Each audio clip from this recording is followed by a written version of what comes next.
Vamos a dar inicio a una jornada más, una velada Kepler con la clase de biología. Espero que esta semana sea muy buena para todos y que hoy que estamos en biología aprovechemos el tiempo de la mejor manera.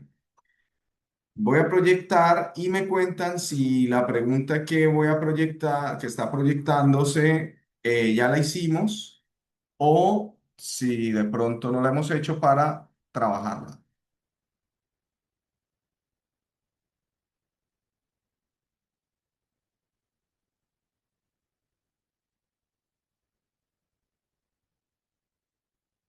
No la hemos hecho.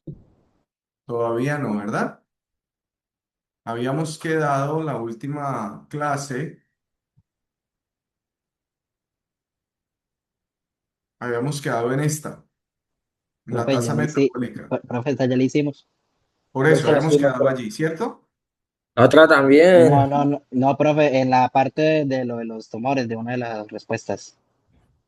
En esta de las bebidas Esa ya la azucaradas, hicimos. ya la Sí, hicimos. señor, Ok, sí, señor.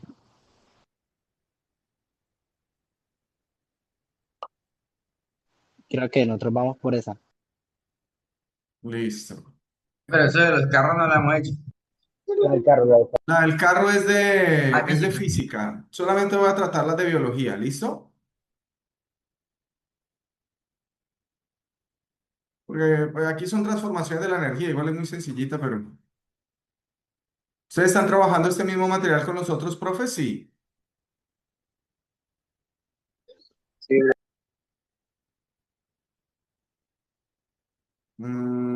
Este de los aspersores también, ¿no? Sí, señor. De unos Sí, señor. aspersores, ajá, del material particulado, sí, sí, sí, sí. Creo que ahí fue donde terminamos. Creo que con esa fue que terminamos la clase pasada. Ok,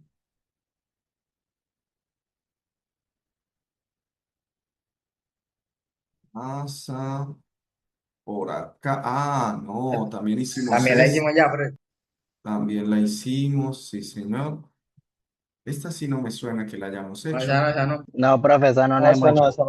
Esta sí, no. Perfecto. Entonces, hasta aquí llegamos. Vamos a iniciar con eso ya mismo.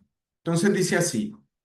El DDT es una sustancia química contaminante y bioacumulable que se usó en el pasado como control de plagas, de mosquitos y de otros insectos. La bioacumulación es un proceso de depósito gradual de una sustancia química en el organismo de un ser vivo y puede dar lugar a la biomagnificación de la sustancia química a lo largo de la cadena trófica, siendo los depredadores los más afectados al acumular gradualmente los químicos de todas sus presas. Teniendo en cuenta la información anterior, ¿por qué se prohibió la venta de DDT en todo el mundo? A, porque se transmitía a las personas por medio de las picaduras de mosquitos y otros insectos causando la muerte. B, porque terminaba acumulándose en los organismos de las personas y las perjudicaba seriamente en su salud. C, porque acababa con todos los organismos presentes en los medios acuáticos y terrestres. O D, porque permanecía en el medio acuático y terrestre de manera indefinida. Pero que la- Ya voy a lanzar la encuesta.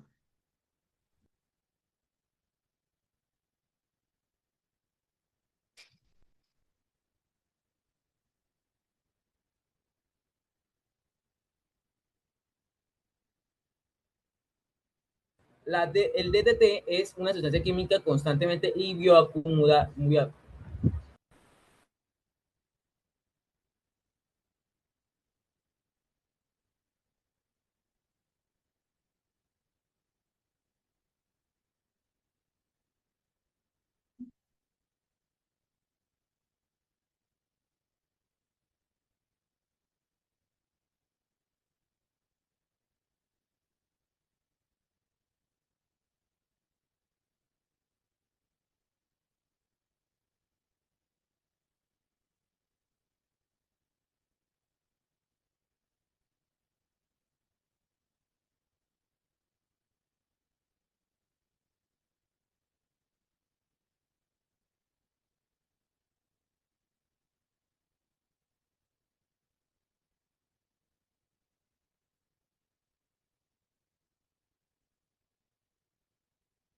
30 segundos más y cierro las votaciones.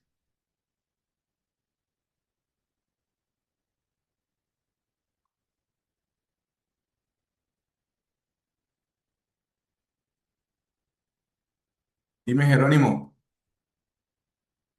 Ah, qué buena. Una pregunta para no terminar la otra. A mi opinión. Sí, sí.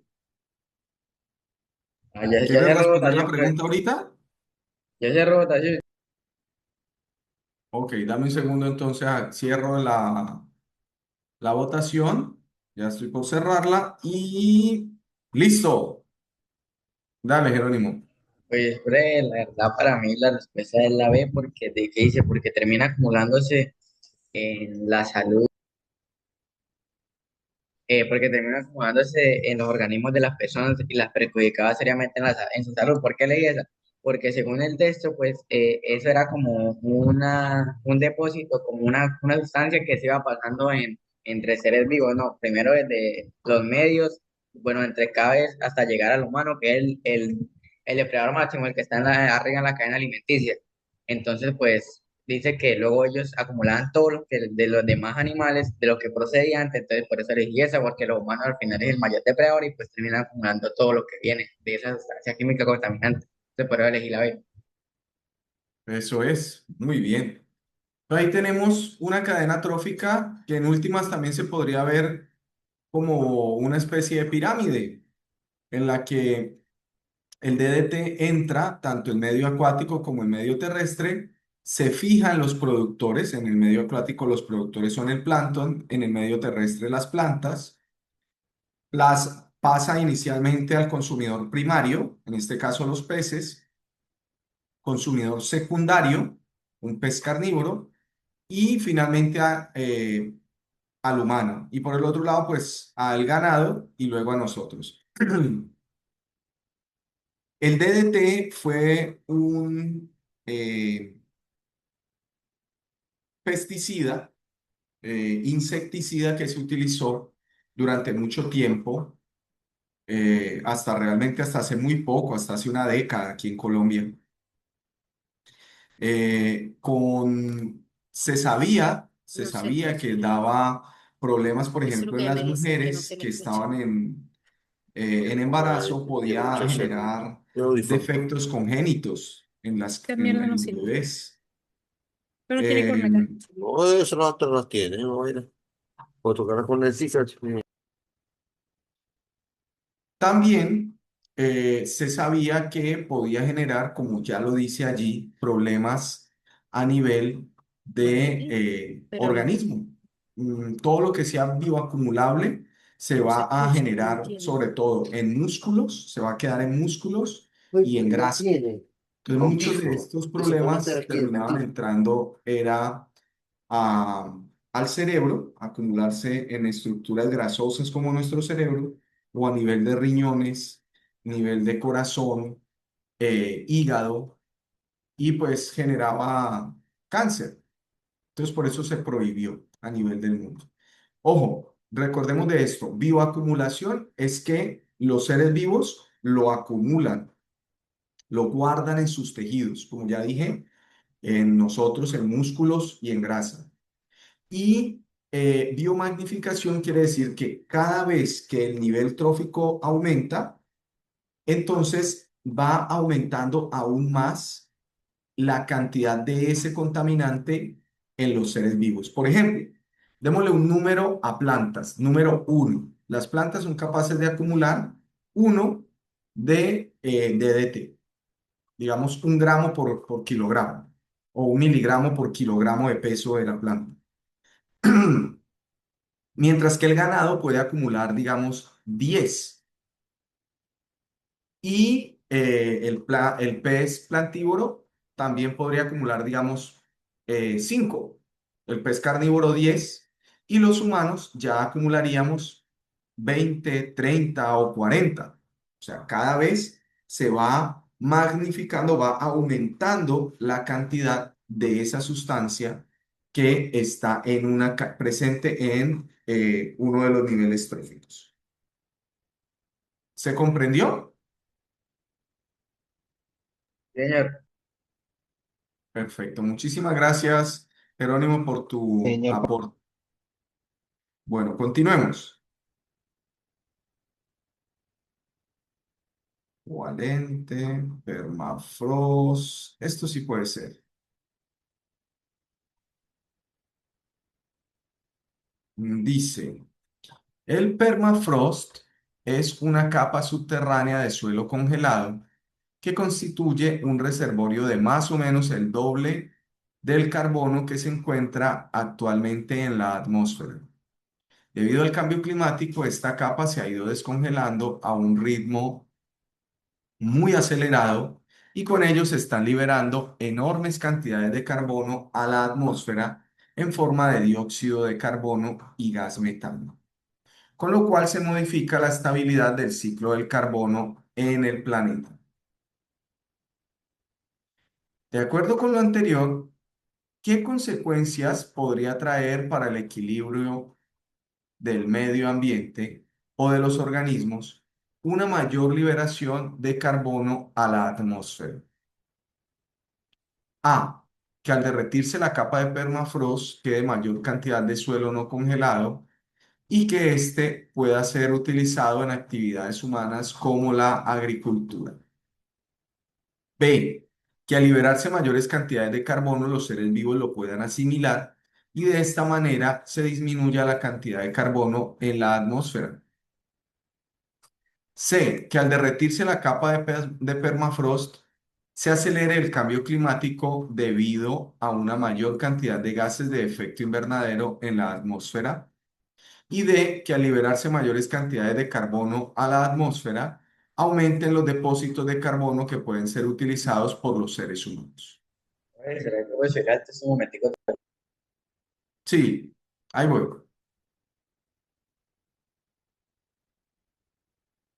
¿Así con la imagen o quiere o el texto Con el también? texto, pruebe, por favor.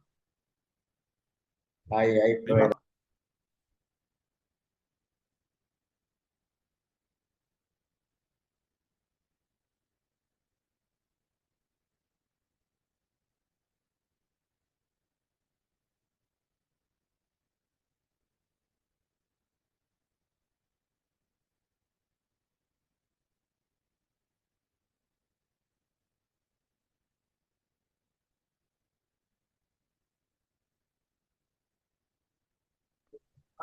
¿con encuesta o con encuesta? Me avisan cuando estén listos para bajar a las preguntas, a las opciones de respuesta, perdón.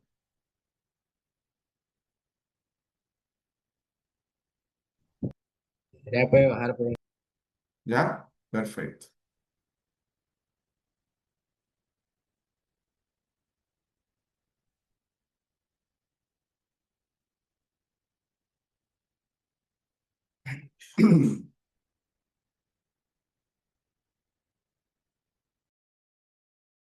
Profe, una pregunta. Dime. Cuando dice que los seres humanos pueden asimilar el carbono, significa que ellos, o sea, es como si lo inhalaran y no les pasara nada, tipo así. Cuando se refiere, Eh, los seres humanos pueden acelerar el carbono, lo pueden asimilar. asimilar. Todos los seres estamos hechos en cierta medida de carbono. Sí, todos los Ah, seres ya. vivos estamos hechos, los, la, los carbohidratos es porque tienen carbono. Las proteínas tienen alguna pequeña cantidad de carbono. Eh, sí, los seres humanos y los organismos asimilan una cantidad de carbono. Ah, o sea, que de por sí ya los seres humanos asimilan carbono. Ah, Sí, sí, poseen carbono. claro. Sí, claro. Los seres vivos todos, su constitución, la vida, está basada en el carbono.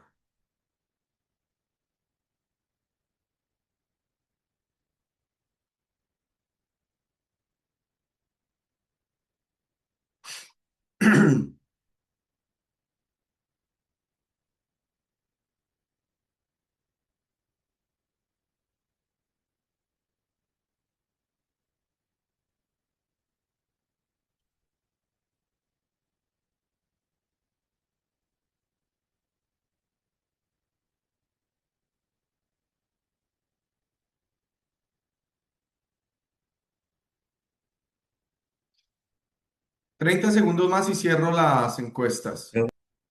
Y cuando se refiere a depósitos de carbono, más o menos, ¿a qué tipo de cosas se refiere con eso?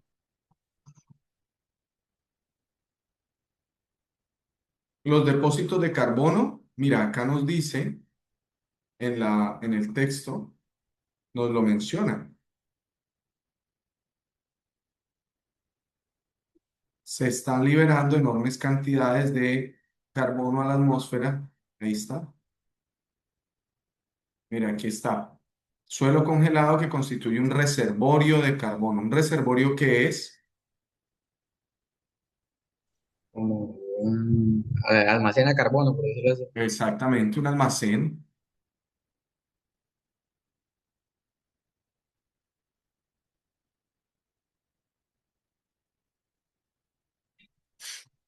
Bien, voy a cerrar la encuesta. ¿Quién desea responder la pregunta?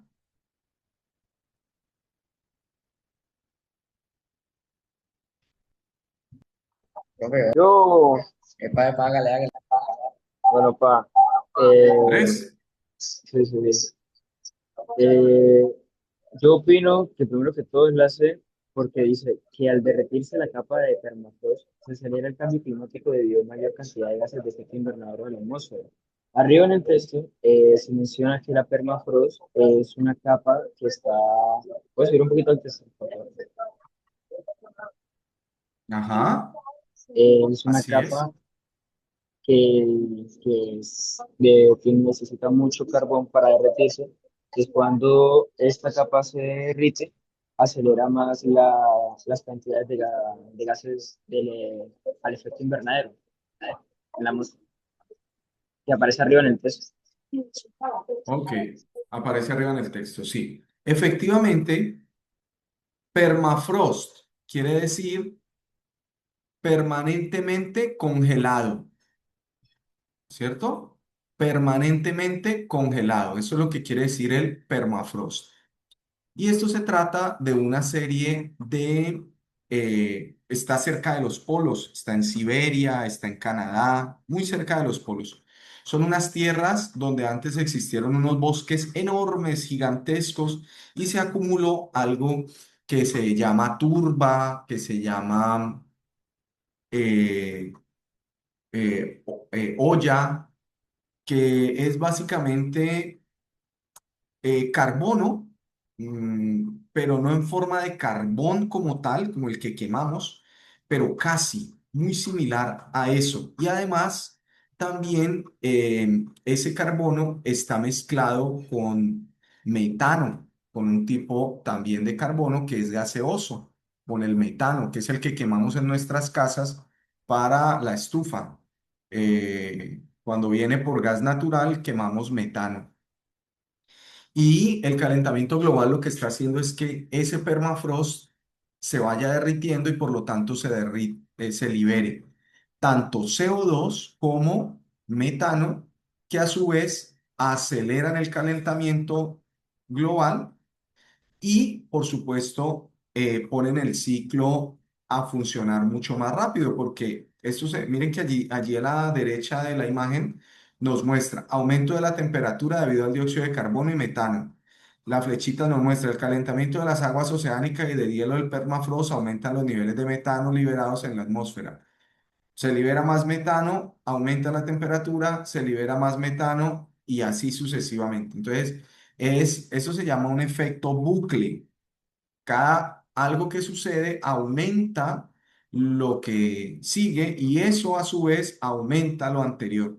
Y entonces, pues eso es un gran miedo que tienen los científicos de que a medida que se derrita el polo, se genere una aceleración del cambio climático debido al derretimiento del permafrost. Como nos dice ahí en el texto, está allí cerca del doble del dióxido de carbono, dice, de más o menos el doble del carbono que se encuentra actualmente en la atmósfera. O sea que si eso se derrite, la temperatura del planeta va a aumentar muchísimo. ¿Preguntas? Coño, No les dé pena preguntar, chicos, porque es la única forma y de equivocarse, es la única forma de que vayamos aprendiendo. Bueno, vamos a continuar entonces. Dice, en un experimento que buscaba indagar sobre las fluctuaciones en el tamaño poblacional de dos especies de escarabajos, una café y una verde, durante un periodo de 6 años, se obtuvieron los resultados que se muestran en la siguiente tabla. Ahí tenemos la tabla, dice. De acuerdo con el tipo de datos mostrados en la tabla, ¿cuál es la forma adecuada de representarlos gráficamente?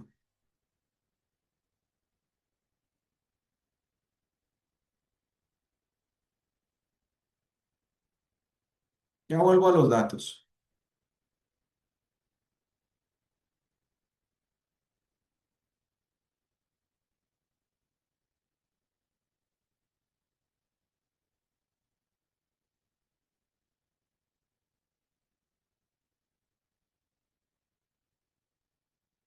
Me dicen cuando baje al texto, a las opciones de respuesta.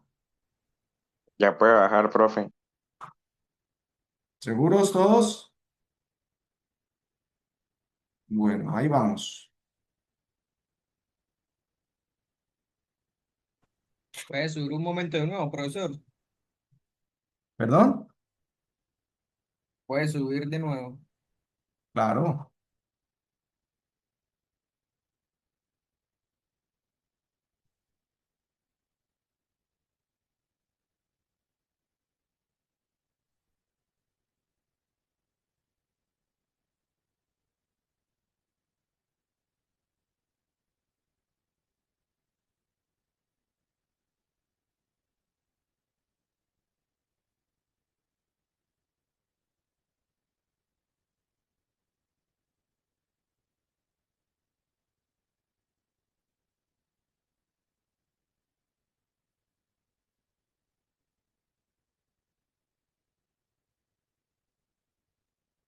Puede bajar, por favor.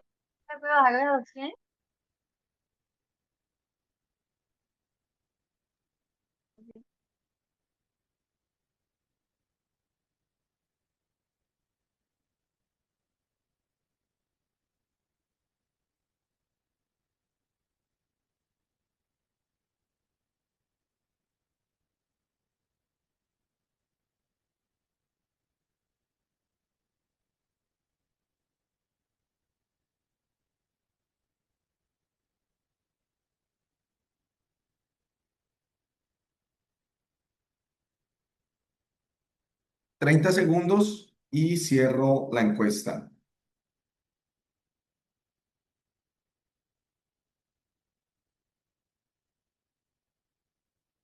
Jerónimo. Ah, vacío, ¿cuánto voy a responder, profe? Sí, claro. Da un momentico. Cierro la encuesta y te doy la palabra.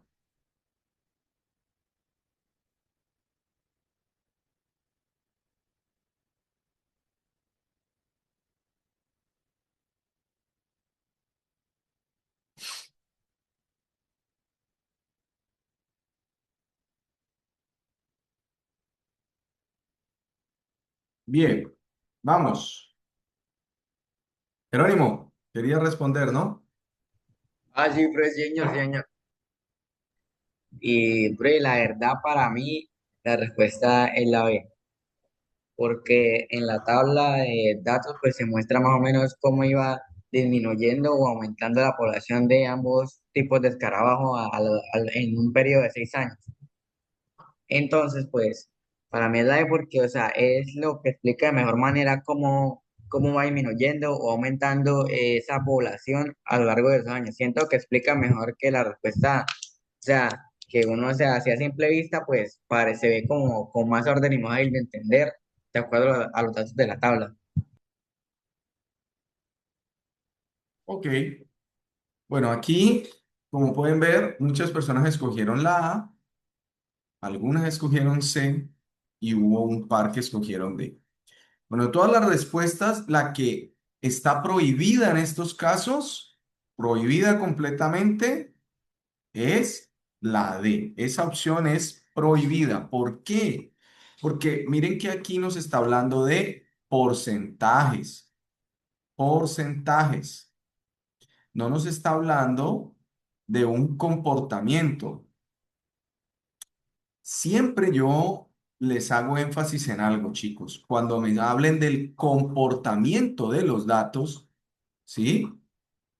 El comportamiento de unos datos que estoy revisando, lo más apropiado para el comportamiento de datos son gráficas donde se conecten los puntos. Eso es lo más apropiado, porque me está mostrando, ustedes cuando les muestren, por ejemplo, el valor del dólar, el comportamiento del dólar, lo van a ver de esa manera. Cuando les muestren el comportamiento de las acciones, lo van a ver de esa manera. O cómo varía, incluso cuando nosotros estamos siguiendo la trayectoria del ritmo cardíaco. Lo que nos muestran en ese aparatico es una lineecita que va mostrando pulsaciones más arriba o más abajo. Eh, pero me está mostrando comportamiento a lo largo del tiempo. La respuesta C me muestra máximos, me está mostrando máximos. Entonces, ¿qué quiere decir esto? Que los escarabajos verdes, miren, nunca pasaron de 150, jamás pasaron de 150 y eso no es lo que nos dice la tabla de datos. Esta tipo C es cuando vamos a trabajar con datos máximos. Entonces, el dato máximo de escarabajos fue entre 250 y 300. Yo calculo que es como 380, 375, por ahí. Pero no puedo decir más que eso. ¿De acuerdo? Además, ahí me estaría hablando solamente correctamente de una sola población y de hecho de ninguna me está hablando de manera correcta porque para el primer año los dos, uno de los dos llega a 300, o sea que no funciona.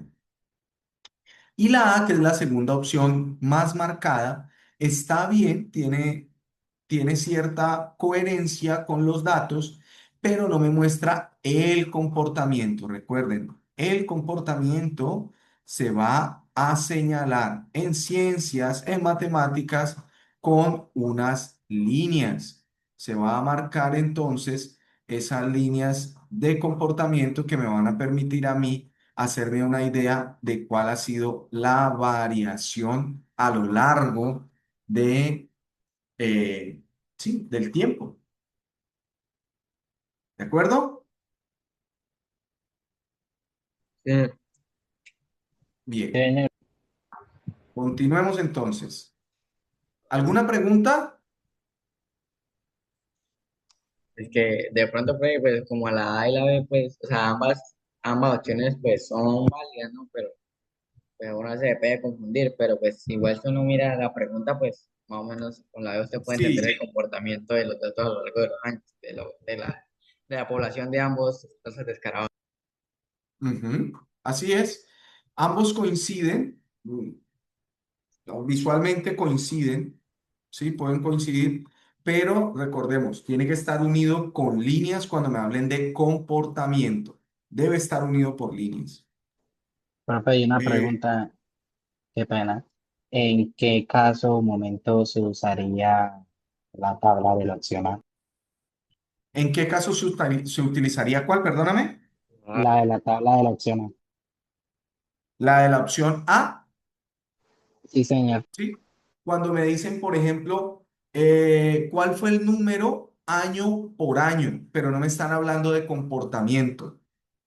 Están diciendo cuáles fueron los máximos año a año, pero no me están preguntando por el comportamiento de los datos, de los datos.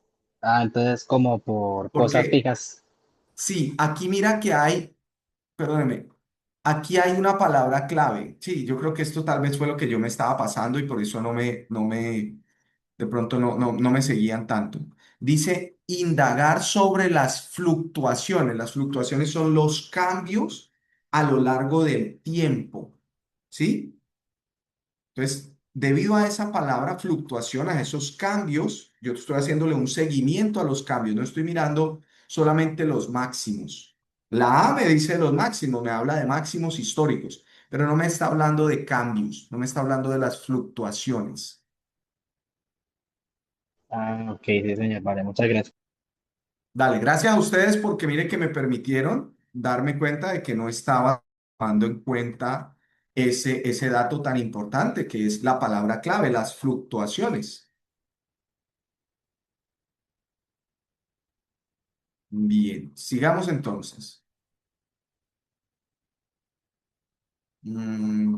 Química.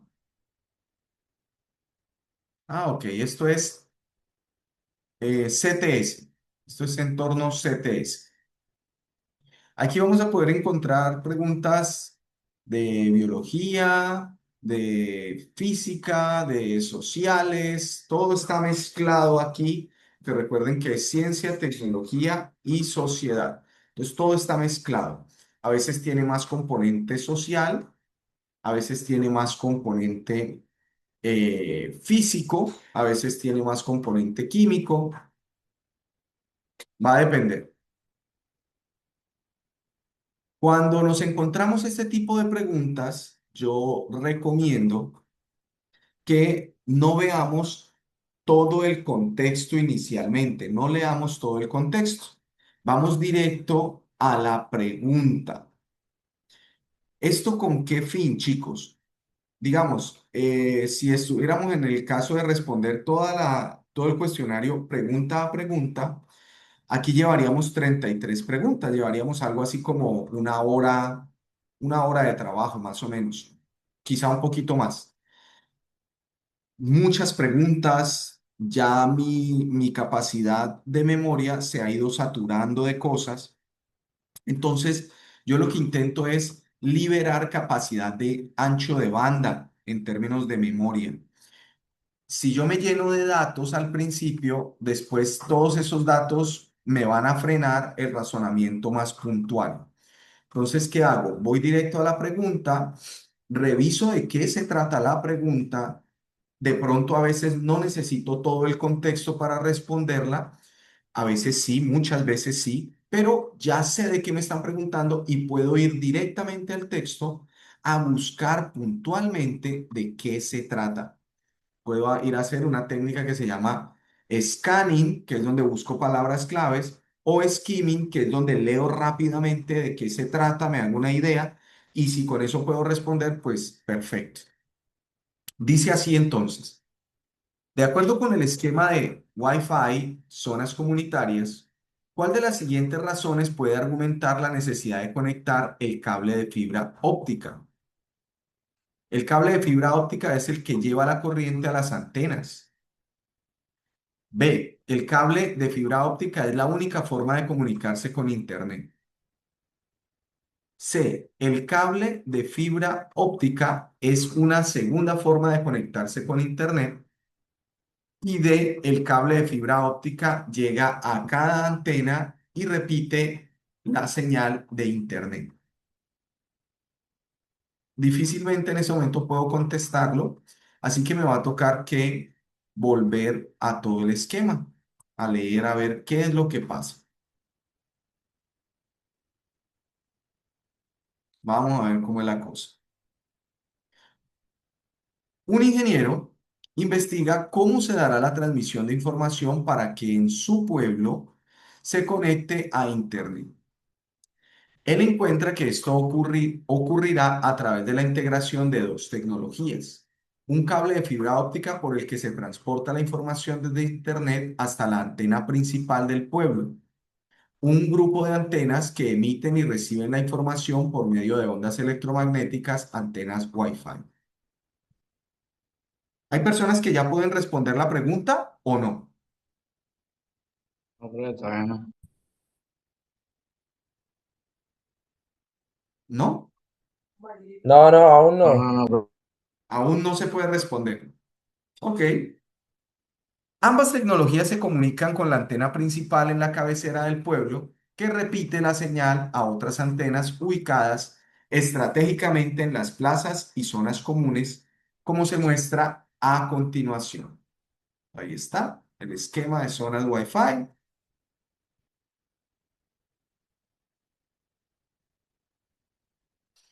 A partir de su investigación, el ingeniero propone realizar una conexión por medio de ondas electromagnéticas con todas las antenas conectadas entre sí y con frecuencias de onda sin costo como las ondas de radio.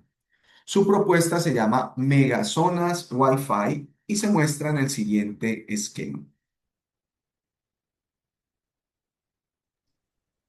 Profe, la óptica era de la sola antena principal de la información al resto de antenas, ¿no?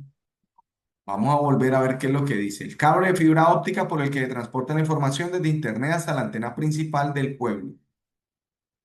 O sea, no tiene necesidad de pasar por otras antenas. De internet va a la principal de una vez. Sí, bien. Ahí está la pregunta.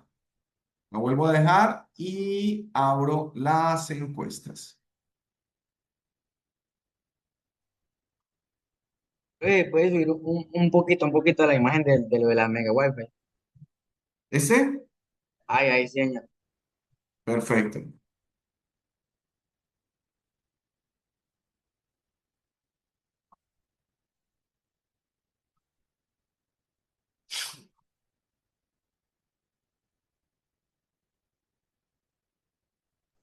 Profe, una pregunta en la respuesta D.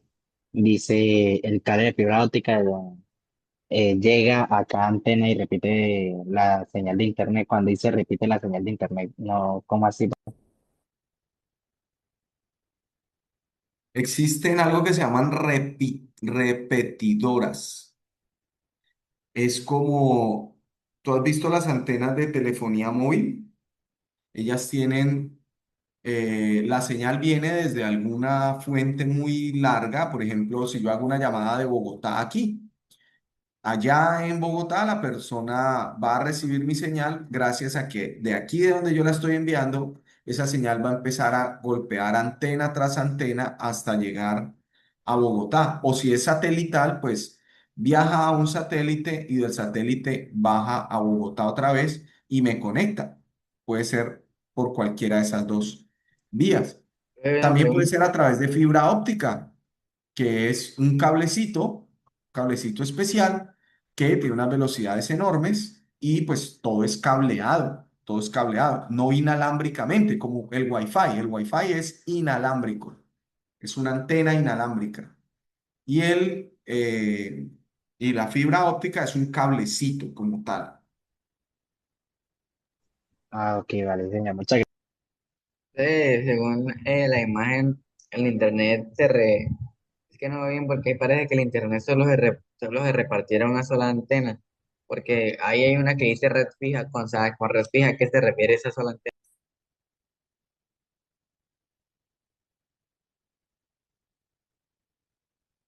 Ah, ok. Red fija quiere decir que las antenas están allí, quietecitas. O sea, no se mueven para ningún lado. Listo,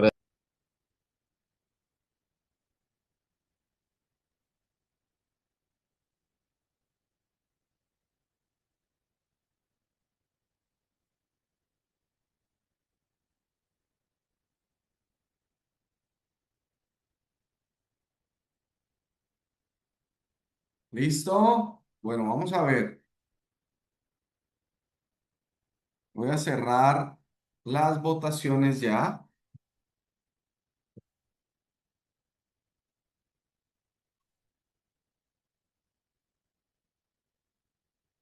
Ahí fue. Bien. Esta pregunta parece que dio inconvenientes. Ahí les estoy compartiendo las opciones de respuesta. Dice, el cable de fibra óptica llega a cada antena y repite la señal de internet. Eso es falso y esa fue la que escogieron la gran mayoría. Eso es falso. El cable de fibra óptica no llega a cada una. Por eso yo cuando les leí, les dije, ¿ya podemos responderla? Porque era claro que ya la podíamos responder para mí. Mire lo que dice. Un cable de fibra óptica por el que se transporta la información desde Internet hasta la antena principal del pueblo. O sea que la opción D es la primera que yo descartaba, porque no todas están conectadas con el cable de fibra óptica, solo la principal. Y de allí se distribuye al resto de antenas a través de ondas de radio. Eso lo dice eh, un grupo de antenas que emiten y reciben la información por medio de ondas electromagnéticas, antenas Wi-Fi. Eso lo Ve, dice un poquito. pero, o Ah, sea, es que igual, por más que sea, pues, no queda tan clara la respuesta porque dice que también tiene una segunda forma de usar Wi-Fi, o sea, como tal, no hay, o sea, para mí no queda tan clara qué opción elegir. o sea, la siguiente que tú escogerías sería esa. El cable de fibra óptica es una segunda forma de conectarse con Internet. Sí, Ok. porque la única forma no es porque por eso se hizo la otra, la de que por las bandas Ajá, electromagnéticas. muy bien. Y no es el que lleva la corriente. En eso tenemos que estar muy claros. No es el que lleva la corriente. Y claro, esta pregunta es compleja en ese sentido. Me dice, es la segunda forma de conectarse a Internet. Por eso cuando me preguntaron, yo les dije, sí, en tu casa tú puedes tener un cablecito que se llama fibra óptica que llega a la casa y que se conecta, yo se los expliqué, y que se conecta a través de eso, de un sistema físico, el cable. En cambio hay otras que es a través de antenas, que no lo vemos, que es el Wi-Fi. Son las dos formas de conectarse a Internet. Pero claro, es un poco ambigua la pregunta sabiendo que el Internet necesariamente tiene que llegar inicialmente a través de fibra óptica. Si no hubiese ese primer cable de fibra óptica, se supone que no habría. Pues miren que en esta, op- en esta imagen, a ver, eso, aquí está. Tengo conexión por fibra óptica, me dice allí, y acá me dice conexión por Eh, ondas. Vean, ahí está. O sea, la segunda forma de conectarse. Que sí, hay dos formas de conectarse, o por fibra óptica o bien sea por las solamente a través de señales de Wi-Fi, o bueno, de ondas electromagnéticas, pero, profe, para la que verdad es entiendan. que sería más fácil por fibra óptica. Yo no entiendo por qué el ingeniero eligió la de la onda electromagnética, porque tiene que instalar más antenas. Sí, pero es que hay lugares donde la geografía es muy compleja. Por ejemplo, piensa la gente que vive en el cañón del Chicamocha.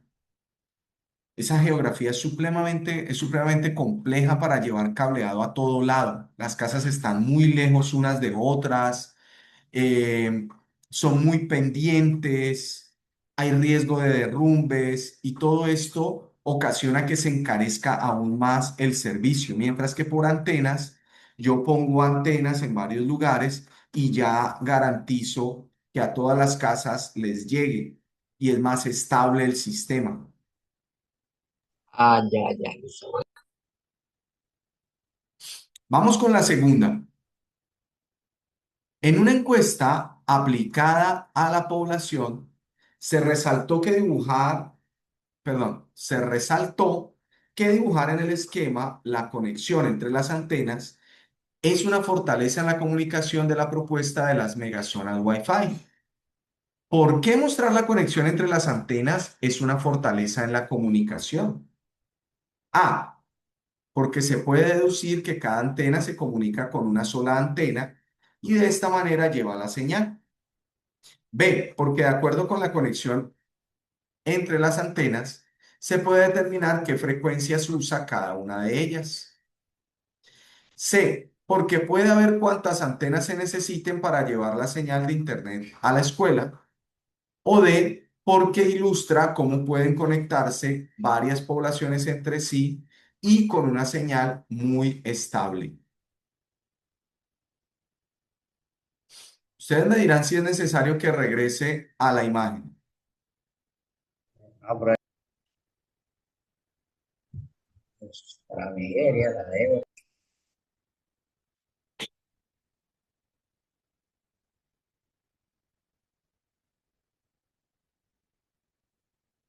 Pero cuando dice que se puede usar que cada antena se comunica con una antena, se refiere a que, o sea, cada antena solo se comunica con una sola y ya, no va a señalar otras más. Sí, tal cual, así dice ahí.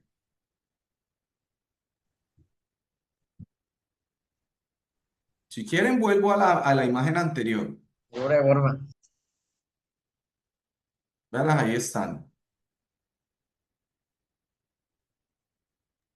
Pero ahí no parece que cada una fuera una sola, porque hay varias que van a dos o a tres al mismo tiempo. Responda.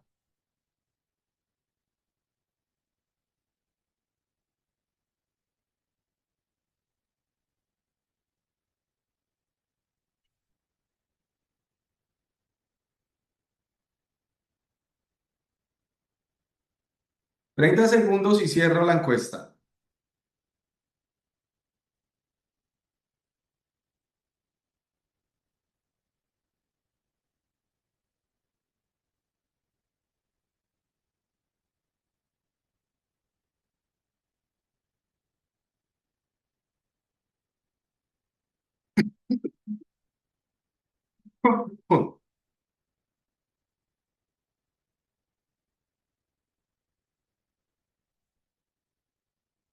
Listo.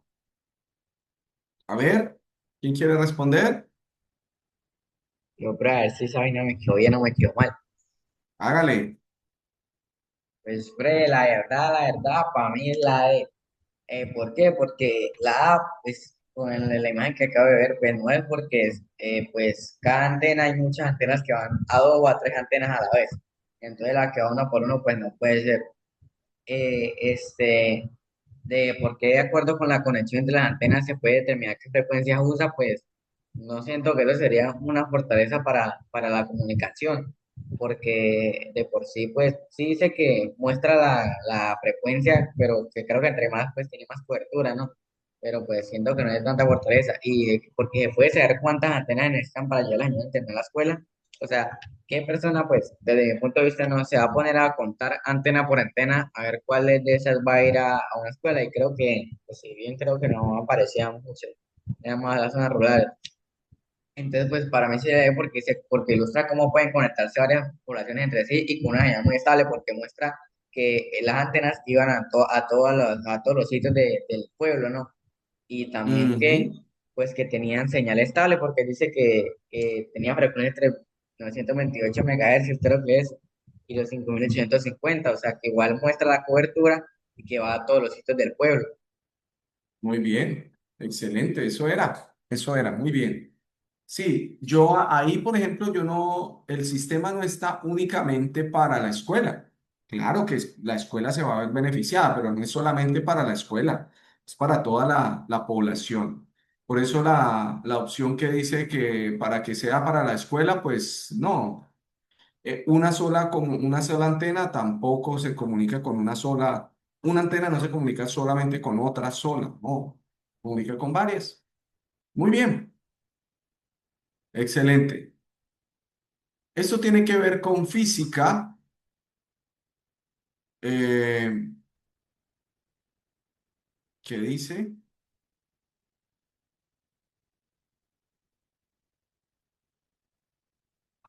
Ok, muy bien.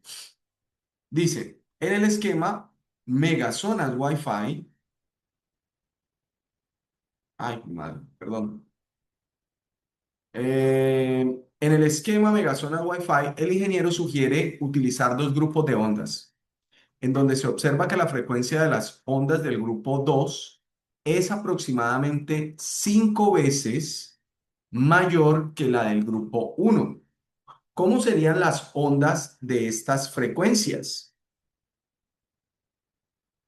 Entonces ahí tienen que saber física, si no va a ser complicadísimo. Si no sabemos Pues qué es frecuencia, eso va a ser también lo enseñan complicadísimo. en electrónica, eso con, Ya les pues, explico a los que no sepan y aquí veo que hay gente de electrónica, entonces va a ser facilísimo para todos y le pueden explicar muy bien a los otros. se me olvidó, es un aparatico Eso uno lo conecta a nuestros transformadores y eso deja ver las ondas de lo que uno está trabajando.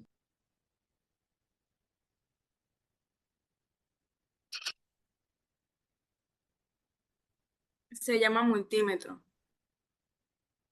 Eso, Valeria. Esta Valeria, mejor Hey, dicho. Drake, ¿cómo era que llamaba eso? Eso no es multímetro, eso Osciloscopio, es osciloscopio, osciloscopio. osciloscopio, Ah, el es osciloscopio. osciloscopio. Sí, sí, aunque hay unos multímetros más recientes que vienen también con pantallita. Yo he visto algunos Ah, sí, muy... pero nosotros creo que no usamos de eso. Sí, sí, son costosos.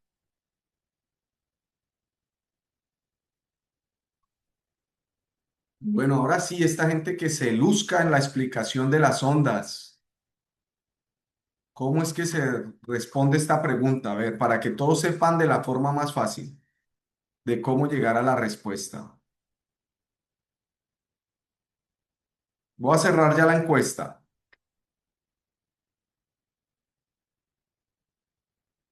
10 segundos más y cierro la encuesta. Dale, Drake, responda usted para que responda una. Pero, bien. Valeria, ¿tú la quieres explicar?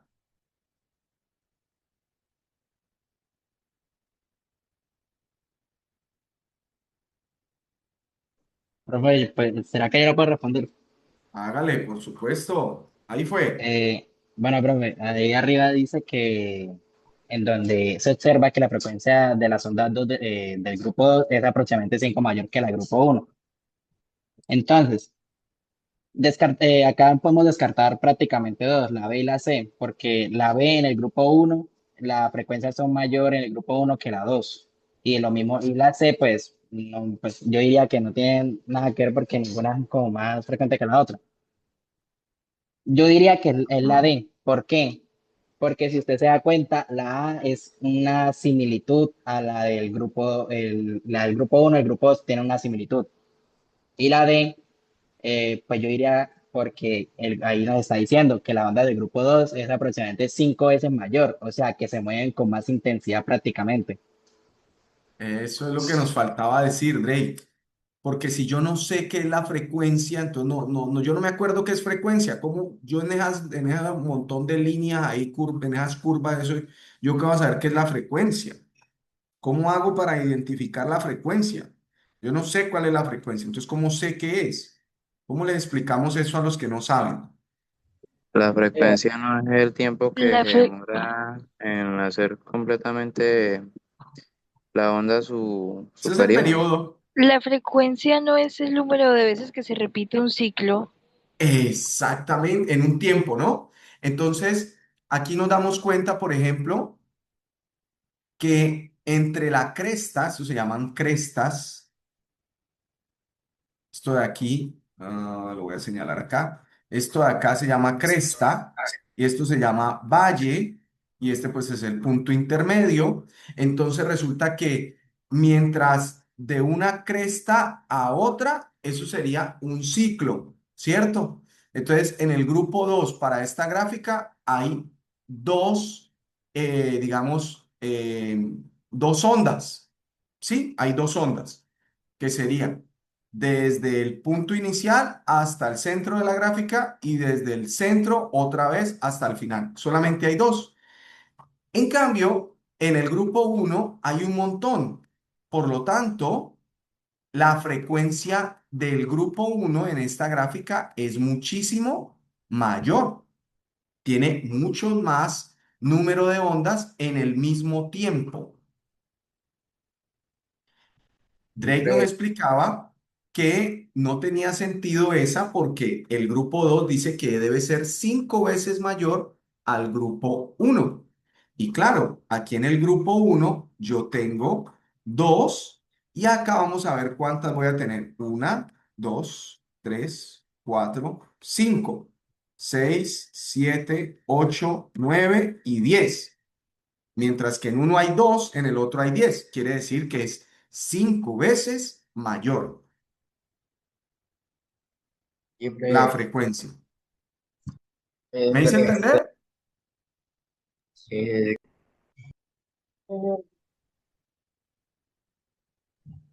Pues yo sé que los que estudian eh, la materia, pues no estoy diciendo nada nuevo, pero de pronto hay algunos que no y, y de pronto se necesitaba hacer la Profe, explicación. profe, Pero ¿era si no que le, entendieron, me como, dicen y vuelvo y explico. profe, ¿era que le puedo como complementar algo de lo que usted dijo? O sea, Claro, por como supuesto. cuando no, o sea, sí tiene que ver, o sea, la manera en cómo se repiten, pero también es ver la manera en cómo actúa como tal, la intensidad, la variación y todo eso. Sí, sí, sí, total. Lo que pasa es que en este caso, y muchísimas gracias por tu aporte, en este caso reducimos el número de, digamos, de variantes que le vamos a evaluar a esa onda a dos. De hecho, ni siquiera a dos, solo a una, a la frecuencia.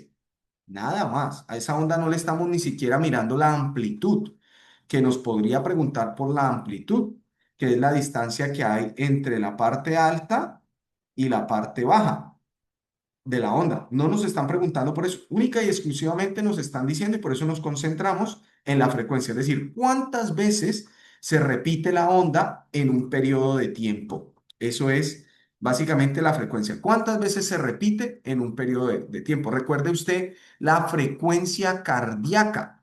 Su frecuencia cardíaca es cuántas veces su corazón está palpitando en un minuto. El número de veces que su corazón palpitó en un minuto se conoce como frecuencia cardíaca. Y en este caso es el número de veces que la onda funcionó en un tiempo determinado. Asumimos, aquí aunque no nos lo dice, asumimos que este tiempo y el de todas las gráficas es exactamente el mismo porque no nos dan más, no nos dice nada. Mire que la gráfica no nos da ningún otro dato. No nos dice 5, 10, 15. No hay datos numéricos. Simple y llanamente nos están mostrando datos pelados, ¿sí? Digamos datos de tipo cualitativo. Y de lo que nosotros podemos sacar de allí es lo que les menciono, que la frecuencia pues la vamos a contar por el número de veces que se repite el evento. En este caso, en el grupo uno 2 veces, en este caso también 2 veces, y en este caso, en el grupo 2 veces. Pero 2 veces no quiere decir que sea 5 veces mayor al del grupo uno, es exactamente igual. En cambio, en esta de acá sí que cuadra porque cuando contamos nos daba 10. 10 es 5 veces mayor que 2. Pero pues la verdad, si uno no sabe, pues no es tan difícil porque simplemente está preguntando cuál es mayor que otra. Y, pues la Sí, verdad no hay que saber exactamente. mucho para poder responder una pregunta como esa. Sí, yo estoy completamente de acuerdo contigo porque los que han estudiado esto lo entienden facilísimo. Pero mira que, por ejemplo, tuvimos 7 respuestas en A, 10 respuestas en B y 6 respuestas en C. Quiere decir que hubo 23 personas, ¿sí? 23 personas de 57 que equivocaron la respuesta. El 40% de las personas equivocaron la respuesta, por eso le hice énfasis a la respuesta explicándola bien. Bueno, mis chicos, creo que hasta ahí hemos llegado en nuestra clase de hoy. Les agradezco mucho la participación a todos. Cuando preguntan, hacen que las clases sean mucho mejores, mucho más dinámicas, mucho más efectivas. Les agradezco mucho eso.